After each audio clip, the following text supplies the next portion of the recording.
Les résultats du premier tour des élections législatives en France enflamment les débats et la mobilisation dépasse même le territoire national.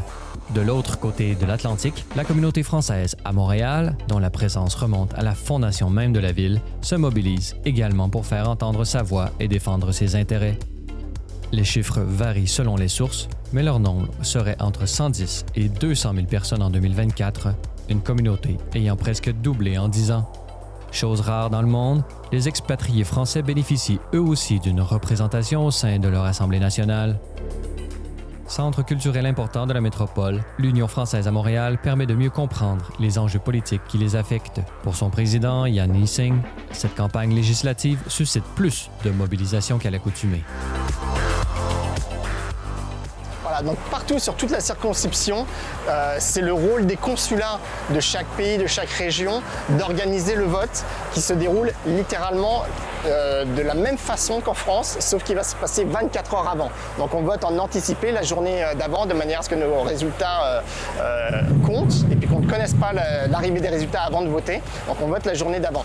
Mais tout le monde est invité à voter et je crois que, c'est sur la circonscription donc des États-Unis et du Canada, il y a à peu près 218 000 Français qui sont inscrits à la liste électorale consulaire. Personne qui est ici, évidemment, va, comme tout le monde, regarder son intérêt pour sa situation, mais elle est profondément attachée à une culture et à un patrimoine français qu'elle veut absolument défendre.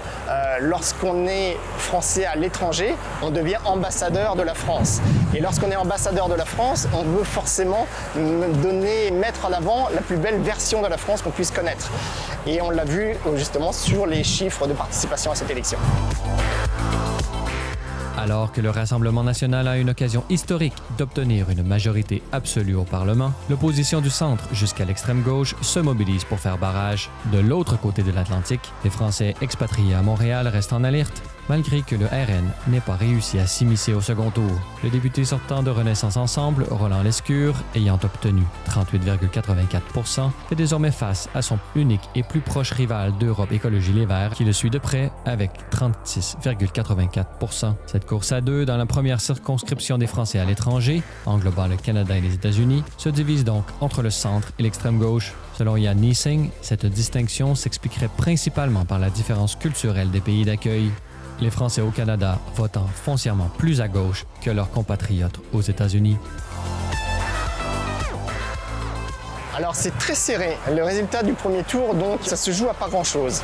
À Montréal, on parle quand même de 56% qui votent pour le nouveau Front populaire. Donc Montréal est clairement plus à gauche, mais ça contrebalance avec du coup la partie États-Unis qui elle est beaucoup plus macroniste, Renaissance de l'autre côté. Donc on a même alors que les États-Unis ne sont pas si loin de ça, on a quand même un changement de culture ou de sensibilité politique d'un côté ou l'autre de la frontière.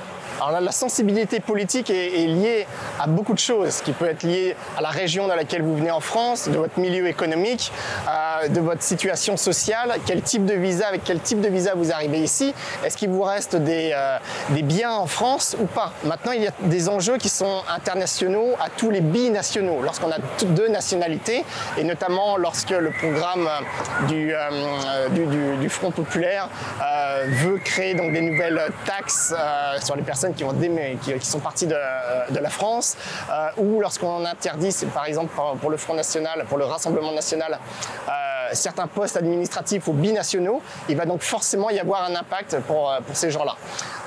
Donc il y a forcément un souci fiscal, un souci qui peut être aussi judiciaire. Donc tout ça, ça a un gros impact qui est géré donc en France avec des accords bilatéraux, avec des taxes, avec des traités, et donc ceux-là vont avoir un énorme impact. Ce qui veut dire qu'à Montréal, tout le monde regarde très précisément ce qui se passe en France, surtout avec la peur donc du Rassemblement national, qui est, disons-le clairement, plutôt contre les personnes qui partent de la France et qui les considèrent du coup comme des Français de deuxième zone.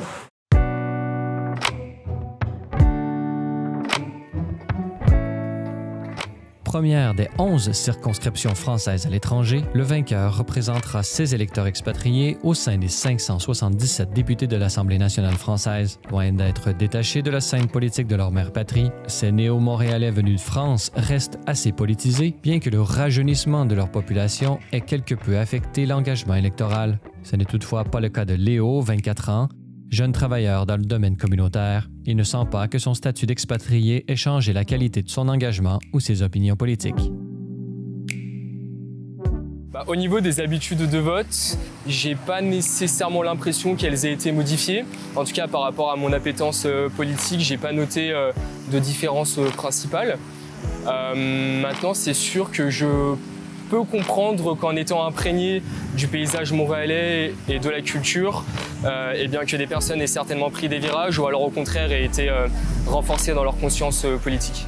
Je regarde la politique française d'un œil un peu différent en étant à 6000 km, mais ce qui ne veut pas pour autant dire que j'ai changé mes appétences politiques ou autres. C'est sûr que ça a créé une énorme surprise quand l'annonce de la dissolution a été faite. Maintenant, c'est sûr que ça fait beaucoup parler, notamment parce qu'il y a énormément d'enjeux autour de ces élections-là. C'est pas inédit, mais c'est toujours extrêmement surprenant et toujours extrêmement important. Maintenant, de la manière dont on en parle, non, comme d'habitude, chacun donne son avis. Comme d'habitude, on n'est pas toujours extrêmement d'accord. Et puis, comme d'habitude, on n'arrive pas toujours à se mettre d'accord. Mais on en parle, j'ai envie de dire, toujours autant. Mais peut-être de manière un peu plus marquée, peut-être avec un peu plus d'anxiété actuellement, en tout cas. Moi, c'est sûr que ce qui revient souvent, c'est la potentielle émergence du Rassemblement national en France. En tant qu'immigré soi-même, on se sent bien plus touché que par exemple si on était en France, parce qu'on a le statut ici d'immigré. Donc voilà, c'est surtout ces sujets-là principaux. Et puis aussi par rapport à certaines politiques économiques et positions notamment étrangères du RN actuellement. Bien qu'on note un certain regain d'intérêt pour le vote des Français à l'étranger, le taux de participation reste bas, presque 2 fois moins élevé que celui de l'Hexagone. En France, il y a une grosse différence entre les personnes qui votent, on va dire, dans les parties rurales de la France, dans les campagnes de la France, et les parties urbaines, villes, les villes de France. Montréal se situe bien plus du côté citadin, donc on est sur plutôt un côté gauche ou centre. Très peu de droite et d'extrême droite. L'extrême droite à Montréal, qui a pourtant augmenté, représente à peu près 10% du vote ici, ce qui est comparé à la France nationale, 4 fois moins, 3 à 4 fois moins à Montréal. Donc on vote vraiment comme une ville, comme les personnes d'une ville française à Montréal. Ce qui a du sens parce qu'une personne qui du coup voyage, qui devient lui-même immigré dans un autre pays, a forcément une sensibilité un petit peu différente qu'une personne qui reste sur le territoire national. Beaucoup à Montréal, et d'ailleurs l'ont montré par leur vote, ne pensent pas que le Rassemblement national est leur façon de représenter la France. Donc ils se sont mobilisés et on a vu un taux de participation qui a nettement élevé, qui est quand même assez proche d'une élection présidentielle à Montréal, ce qui est beaucoup. Non pas que faire le barrage du front du Rassemblement national à Montréal, parce qu'il représente un très faible pourcentage. Les candidats sélectionnés au 2e tour de l'élection législative ne sont pas de ce parti-là, donc il n'y a pas un vrai barrage à faire, mais on veut quand même, je pense que la majorité des Montréalais, des Français montréalais, veulent donner un signal assez fort en disant on doit faire mieux. On organise des Jeux Olympiques, on organise beaucoup d'éléments culturels et on veut faire partie de cette belle communauté à Montréal et au Canada et donner en cadeau notre diversité, notre façon de faire la fête. Tous, d'une manière ou d'une autre, ambassadeurs de leur pays d'origine, les Français seront évidemment affectés directement ou indirectement par le résultat de ces élections législatives françaises. Leur voix, bien qu'émanant de l'autre côté de l'Atlantique, résonne avec force et détermination dans le paysage politique de la France d'aujourd'hui.